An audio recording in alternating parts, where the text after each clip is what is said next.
कैसे हैं आप सब। मैं हूं प्रणव और आप देख रहे हैं हमारा चैनल स्टडी 16 पर आज हम लोग बात करेंगे एमपी सिविल जज देने से पहले आपको कौन कौन सी बात को ध्यान में रखना है, क्योंकि आपका एमपी सिविल जज प्रीलिम्स काफ़ी पास है। और अगर आप ये वीडियो देख रहे हैं तो आपके लिए ये प्रीलिम्स से पहले ये वीडियो काफ़ी हेल्पफुल होगी और ये बात आपको कोई नहीं बताएगा। तो सबसे पहली बात यह है कि एमपी सिविल जज प्रीलिम्स है जो ऑब्जेक्टिव टाइप क्वेश्चन है और इसमें स्टूडेंट अभी काफ़ी पढ़ाई कर रहे हैं। तो पढ़ाई तो आपको करना है, लेकिन अब टाइम पढ़ाई का नहीं, अब रिवीजन का टाइम है। और आपको पता है एमपी सिविल जज का जो प्रीलिम्स है उसमें आपके लिए एक क्वेश्चन रहेगा और 4 ऑप्शन रहेंगे।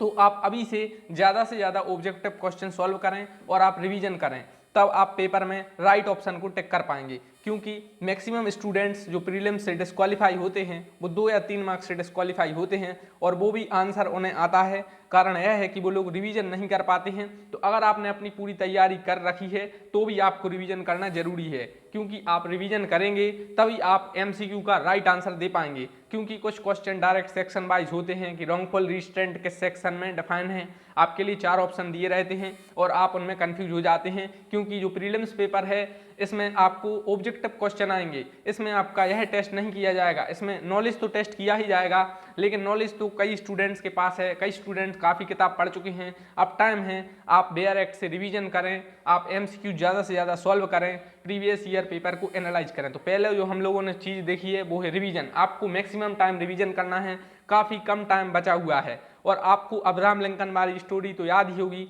उन्होंने कहा था कि अगर मेरे पास 4 घंटे हैं और मुझे एक पेड़ को काटना है तो पहले मैं अपनी जो एक्स है यानी कुल्हाड़ी है उसको मैं अपना धारदार या पैना करूंगा। मतलब आपको भी एनालाइज करना है कि 150 क्वेश्चन वो किस प्रकार से आएंगे, कॉन्स्टिट्यूशन के जो 10 क्वेश्चन आएंगे वो किस प्रकार से आएंगे, क्या करंट अफेयर्स में कोई वित्त आयोग, जैसे कि अभी कॉन्स्टिट्यूशन में वित्त आयोग चर्चा में है तो आप पढ़ लीजिए कि वित्त आयोग किस सेक्शन में है, किस आर्टिकल में है, सॉरी, फाइनेंस कमीशन। और जो अभी 15 फाइनेंस कमीशन की रिपोर्ट आई थी तो उसके चेयरमैन कौन है, या इलेक्शन कमीशन चर्चा में चल रहा है तो इलेक्शन कमीशन किस आर्टिकल में है, या स्टेट इलेक्शन कमीशन है कि नहीं, या किस आर्टिकल में है। तो ये सब आप एनालाइज करेंगे जब प्रीवियस ईयर पेपर को अब एनालाइज करने का समय है। आप खुद से अपने क्वेश्चन बनाइए कि कॉन्स्टिट्यूशन में मुझे 50 क्वेश्चन इंपॉर्टेंट लग रहे हैं, इन 50 में से क्वेश्चन आएगा, या और आप देखिए कि आपकी अभी तक कितनी तैयारी हो गई है। तो वो सब आप जब रिवीजन करेंगे तब आपको समझ में आएगा, क्योंकि आप लोग पढ़ तो काफ़ी कुछ चुके हैं, अब रिवीजन करने का टाइम है। नेक्स्ट है MCQ solve per day 150 minimum.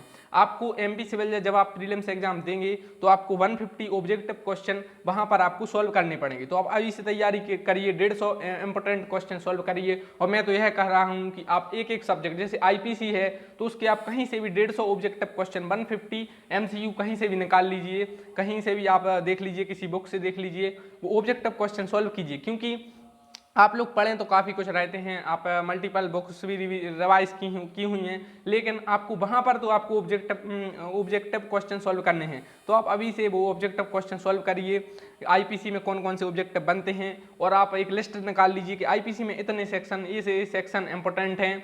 जैसे कि जो वुमेन से रिलेटेड क्राइम वाले सेक्शन पूछे जाते हैं तो वो निकाल लीजिए, या जो करंट अफेयर्स में कोई इंपॉर्टेंट केस आया है, लैंडमार्क जजमेंट आया है आईपीसी से रिलेटेड, जैसे आईपीसी में सेडिशन चर्चा में चल रहा था जिसे राजद्रोह कहते हैं, या freedom of speech and expression उससे रिलेटेड है तो कॉन्स्टिट्यूशन में वो आपके लिए इंपॉर्टेंट हो जाएगा। या कोई इंपॉर्टेंट केस है जिसमें सुप्रीम कोर्ट के शायद ऑनरेबल जस्टिस आरटीआई के दायरे में आए हैं, या कुछ ऐसा कुछ आप देखिए जो अभी 1 साल में हुआ है, आप एनालाइज करिए कि किस प्रकार से क्वेश्चन आ सकते हैं आपको, क्योंकि ऑब्जेक्टिव क्वेश्चन सॉल्व करना है। नेक्स्ट है इंपॉर्टेंट आर्टिकल सेक्शन राइट। जो इंपॉर्टेंट आर्टिकल हैं आप कहीं से नहीं, अपने खुद से, जो कॉन्स्टिट्यूशन में 395 आर्टिकल हैं उनमें से आप अपने मन से कि मुझे ये लग रहा है कि 40 आर्टिकल इंपॉर्टेंट हैं, सीएजी किस आर्टिकल में है, अटॉर्नी जनरल किस आर्टिकल में है, या आपको जो लगे कि 19A freedom of speech and expression में कौन कौन से रिस्ट्रिक्शन हैं, थोड़ा ये पढ़ लीजिए। आप खुद अपने मन से सेक्शंस बनाइए। आईपीसी में आप 50 इंपॉर्टेंट सेक्शन बना लीजिए खुद से कि मुझे लग रहा है कि इनसे क्वेश्चन आ सकते हैं। तो ये सब आपको खुद करना है, क्योंकि एग्जाम काफ़ी पास में है। तो आप खुद से जो एनालिसिस करेंगे उससे क्वेश्चन फंसने की संभावना ज़्यादा रहती है। नेक्स्ट है analysis last year which section which case law is trending. तो आप एनालिसिस कर लीजिए, अगर आपके पास प्रीवियस ईयर पेपर हैं तो पूरे एमसीक्यू सॉल्व कर लीजिए। आपने बुक ले ली होगी कोई भी ऐसी जिसमें प्रीवियस ईयर के प्रीलिम्स के पेपर होंगे तो आप उन्हें एनालिसिस कर लीजिए कि वो कितने क्वेश्चन सेक्शन वाले पूछ रहे हैं। इस पर मैंने एक वीडियो भी बनाई थी आईपीसी की कि आईपीसी में जो 15 नंबर के क्वेश्चन आते हैं उसमें कुछ क्वेश्चन सेक्शन बेस्ड होते हैं, 2 से 3 क्वेश्चन केस लॉ के बेस्ड होते हैं। टोटल आईपीसी में 6 टाइप के क्वेश्चन मैंने एनालिसिस किया था कि 6 टाइप के क्वेश्चन पूछे जाते हैं। उसमें भी 2 से 3 क्वेश्चन लीगल मैक्सिम से पूछे जाते हैं, वो भी प्राइवेट डिफेंस वाली लीगल मैक्सिम ज़्यादातर पूछी जाती हैं। तो आप ऐसा कॉन्स्टिट्यूशन में एनालिसिस करिए कि कॉन्स्टिट्यूशन में कुछ क्वेश्चन आर्टिकल से डायरेक्टली पूछे जाते हैं, 1 या 2 क्वेश्चन जो पिछले 1 साल में जो केस चर्चा में रहा लीडिंग केस उससे पूछा जाता है, 1 या 2 केस शेड्यूल से पूछे जाते हैं कि ये शेड्यूल कब जोड़ी गई, या फंडामेंटल राइट से 1-2 क्वेश्चन पूछे जाते हैं, 1-2 डीपीएसपी। तो आप ओएमसीक्यू सॉल्व कीजिए क्योंकि वहां पर आपका नॉलेज तो टेस्ट होगा, लेकिन वो किस टाइप का नॉलेज टेस्ट होगा, एमसीक्यू टाइप का। आपको 3 क्वेश्चन एलिमिनेट करने हैं और जब आप रिवीजन करेंगे तो आप 3 क्वेश्चन इजीली एलिमिनेट कर लेंगे। अगर आप रिवीजन नहीं करेंगे, आप पढ़ के जाएंगे सीधा एग्जाम देने, तो आप 2 क्वेश्चन में कंफ्यूज हो जाएंगे। क्योंकि मैंने काफी स्टूडेंट्स के साथ देखा है, मेरे साथ भी यह हुआ है काफी बार कि हम लोग 2 क्वेश्चन तो एलिमिनेट कर लेते हैं और 2 सेम लगते हैं। तो उसके लिए आपके लिए रिवीजन करना पड़ेगा, एमसीक्यू सॉल्व करने पड़ेंगे, प्रीवियस ईयर पेपर देखना पड़ेगा और कुछ चीजें आपको अभी याद करनी होंगी, थोड़ी समझनी होंगी। नेक्स्ट है प्रीवियस ईयर पेपर, तो आप एनालिसिस कर लेंगे। जो सब्जेक्ट स्टडी उसको एनालाइज, जो भी सब्जेक्ट आप स्टडी कर रहे हैं, कॉन्स्टिट्यूशन कर रहे हैं, कॉन्ट्रैक्ट कर रहे हैं, उसको थोड़ा एनालिसिस करिए कि जैसे आप सीआरपीसी कर रहे हैं तो उसमें कौन सा टॉपिक इंपॉर्टेंट है, प्ली बार्गेनिंग से किस टाइप का ऑब्जेक्टिव बन सकता है, या समरी ट्रायल से किस प्रकार का ऑब्जेक्टिव बन सकता है, या जो डायरेक्ट सीआरपीसी सेक्शन पूछे जाते हैं जैसे पब्लिक प्रोसिक्यूटर किस सेक्शन में है, या फ्री लीगल स्टेट के एक्सपेंस पर फ्री लीगल एड एक्यूज्ड को वो किस सेक्शन में है।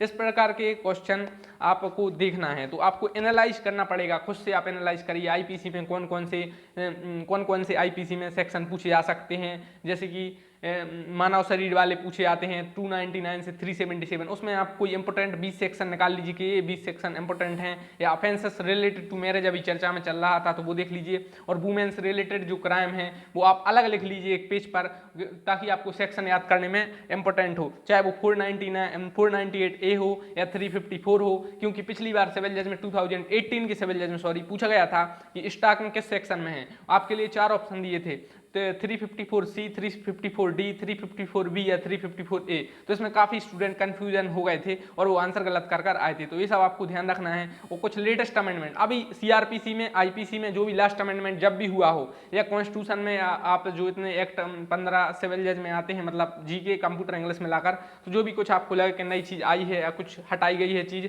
तो वो इंपॉर्टेंट है, लेटेस्ट अमेंडमेंट है, ये सब आपको पढ़कर जाना है। जैसे कि अमेंडमेंट तो नहीं कहेंगे, जैसे कि ये अभी मैं 15th फाइनेंस कमीशन की रिपोर्ट आई है, तो इसके जो चेयरमैन है एन के सिंह है, किस आर्टिकल में है फाइनेंस कमीशन वगैरह, ये सब आपको ध्यान रखना है। और लास्ट, अब आपको पढ़ना कम है और सही विकल्प ज़्यादा सॉल्व करने हैं, मतलब आपको मल्टीपल चॉइस क्वेश्चन काफ़ी सॉल्व करने हैं। आप ज़्यादा से ज़्यादा मल्टीपल चॉइस क्वेश्चन सॉल्व करिए, क्योंकि जब आप सॉल्व करते हैं तो आपका दिमाग थोड़ा फास्ट चलने लगता है। जब आप ऑब्जेक्टिव आप सॉल्व करेंगे, आपने जो पढ़ा हुआ है, जब आप ऑब्जेक्टिव सॉल्व करेंगे और अगर आप अभी आंसर वो गलत भी कर देंगे तो आप पेपर में वो राइट आंसर लगा कर आएंगे। क्योंकि मैंने देखा है काफ़ी स्टूडेंट पढ़ते तो सब कुछ है, वो पढ़ लेते हैं कि असिस्टेंट प्रोसिक्यूटर इस सेक्शन में डिफाइंड है, या सेडिशन इस सेक्शन में डिफाइंड है, यहाँ तो पढ़ जाते हैं, सब कुछ पढ़ जाते हैं, लेकिन जब वहाँ पर सोल्व करने जाते हैं तो ऑप्शन में रहता है कि सेडिशन किस सेक्शन में है, 124, 124A, 123 या 123A, तो उन्हें सब क्वेश्चन एक से लगते हैं। इसका कारण है कि वो लोग रिवीजन नहीं करते हैं, एमसीक्यू कम सॉल्व करते हैं। तो अब आपको ज़्यादा से ज़्यादा रिवीजन करना है, एमसीक्यू सॉल्व करना है, एनालिसिस करना है, खुद एनालाइज करिए, और अदर स्टेट के आईपीसी के, कॉन्ट्रैक्ट के, सीआरपीसी के, सीपीसी के एमसीक्यू भी सॉल्व करने की कोशिश कीजिए। अगर आपने अपने स्टेट के प्रीवियस ईयर के पेपर सॉल्व कर लीजिए हैं तो आप देखिए कि दूसरे स्टेट में आईपीसी के किस प्रकार से क्वेश्चन पूछे जा रहे हैं, क्योंकि कभी कभार दूसरे स्टेट के जो पूछे गए हैं प्रीवियस ईयर में वो अपने यहाँ पर पूछे जाते हैं। अगर आप पहला अटेम्प्ट देने जा रहे हैं तो ये बात आप ध्यान रखिए, क्योंकि जो 1 या 2 अटेम्प्ट दिए हुए हैं वो स्टूडेंट ज़्यादातर ये ट्रिक अप्लाई करते हैं और उनकी काफ़ी हद तक यह सफल भी होती है। अब एग्जाम्पल देते हैं, कुछ लैंडमार्क जजमेंट जो भी आए हैं, तो वो राइट टू प्राइवेसी हो, चाहे या किसी राइट टू प्राइवेसी से रिलेटेड आया हो, या कोई भी जो इंपॉर्टेंट चीज़ अभी चर्चा में चल रही हो, तो वो आपको लैंडमार्क जजमेंट या कुछ भी आपको याद रखना है। इसके अलावा इलेक्शन कमीशन या सेक्शन 144 सीआरपीसी कौन लगाता है, या क्या सब इसका प्रोसीजर, कितने माह तक मैक्सिमम लग सकती है, क्योंकि ये चर्चा में थी कोरोना वायरस में, तो ये सब आपको पढ़ना है। 144 ये पढ़ना है। सेडिशन वगैरह, या किस केस के सेडिशन के लिए, राजद्रोह के लिए कितनी पनिशमेंट है, या राजद्रोह से रिलेटेड इंपॉर्टेंट कोई केस है, क्योंकि यह चर्चा में था। और थोड़ा जीके का देख लेते हैं। जीके में प्रधानमंत्री नरेंद्र मोदी को कोई अवार्ड मिला है, या इंटरनेशनल कोई समिट हुई है जिसमें इंडिया ने पार्टिसिपेट किया है, या इंडिया में कोई समिट हो रही है, या इंडिया जो है अभी यूनाइटेड नेशन सिक्योरिटी काउंसिल में नॉन परमानेंट मेंबर बना है 2 साल के लिए, तो कौन सी बार बना है।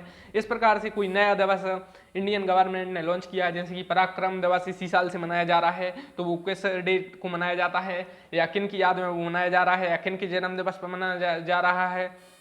इसके अलावा name change of any city railway station, आपको सब रेलवे स्टेशन के नेम चेंज हुए वो याद नहीं रखना है। अगर कोई अभी हुआ है इसी साल, इंपॉर्टेंट है, आपको लग रहा है कि ये काफ़ी ज़्यादा फेमस हुआ है, तो आप पढ़ सकते हैं। भारत रत्न अगर इसी साल किसी को मिला है या पिछली साल, तो पढ़ना है, वरना नहीं पढ़ना है। खेल रत्न, दादा साहब फाल्के अवार्ड, ये मैं आपको एग्जाम्पल बता रहा था। या कोई अभी फुटबॉल वर्ल्ड कप हुआ है, या अब कब होगा नेक्स्ट फुटबॉल वर्ल्ड कप, या क्रिकेट वर्ल्ड कप, या ओलंपिक, ये सब आपको ध्यान रखना है। आप फेमस पर्सनैलिटी की कोई डेथ हुई है, अगर कोई एमपी की फेमस पर्सनैलिटी है, उनकी कोई डेथ हुई है, तो वो किससे रिलेटेड थे, कभी कभार इस प्रकार के क्वेश्चन बन जाते हैं। और आपको IPC, CrPC, CPC, evidence, constitution, other state के एमसीक्यू सॉल्व करने हैं। वुमेन रिलेटेड सेक्शन आपको याद रखना है, चाइल्ड रिलेटेड सेक्शन याद रखना है। एमपीजीके में एक आध क्वेश्चन योजना से आ सकता है, वो भी कोरोना वायरस में एमपी गवर्नमेंट ने कोई स्पेशल योजना लॉन्च की है, उससे क्वेश्चन आएगा। बाकी इसमें जियोग्राफी से एक आध 2 क्वेश्चन बन जाते हैं। एमपीजीके में एमपी की पर्टिकुलर जियोग्राफी से क्वेश्चन बनता है, याद रखना चाहिए, क्योंकि कई बार कर्क रेखा मध्य प्रदेश के कितने जिलों से गुजरती है, या मध्य प्रदेश में कितने जिले हैं, कितने संभाग हैं, इस टाइप के जनरल टाइप के क्वेश्चन कई बार पूछे गए हैं। या पातालकोट किस जिले में स्थित है, क्वेश्चन एक बार पूछा गया था। और पॉलिटी से, एमपी की पॉलिटी से जनरली क्वेश्चन नहीं पूछा जाता है। उसके अलावा हिस्ट्री से एक आध क्वेश्चन पूछा जाता है, वो इजी रहता है। वो एमपी की हिस्ट्री नहीं पूछी जाती, वो इंडिया लेवल की पूछी जाती है, तो वो काफ़ी इजी क्वेश्चन रहते हैं, वो तो आप सब कर लेंगे। दिक्कत आपको जाएगी जो करंट अफेयर्स रहेगा, और इसमें आपसे क्वेश्चन बन जाते हैं। तो इस वीडियो में हम लोगों ने जाना एमपी सिविल जज देने से पहले आपको कौन सी बात ध्यान रखनी है। तो एक बार फिर से मैं आपको बता देता हूं, आपको ज़्यादा से ज़्यादा रिवीजन करना है, आपको मल्टीपल चॉइस क्वेश्चन सॉल्व करने हैं, आपको एनालाइज करना है, पढ़ना कम है, ऑब्जेक्टिव ज़्यादा से ज़्यादा सॉल्व करने हैं। जो आप पढ़ रहे हैं, प्री बार्गेनिंग पढ़ रहे हैं, तो उसके आपको ऑब्जेक्टिव क्वेश्चन सॉल्व कर जाइए, और एक स्टेप आप आगे पढ़िए। जैसे कि आप सेडिशन पढ़ रहे हैं, तो आपको एक आध केस लॉ भी आप पढ़ लीजिए, क्योंकि यह आप बेनिफिट होगा आपको जब आप एग्जाम देंगे। So thanks for watching the video. अगर दोस्तों वीडियो अच्छी लगी तो लाइक कीजिए, शेयर कीजिए, सब्सक्राइब कीजिए।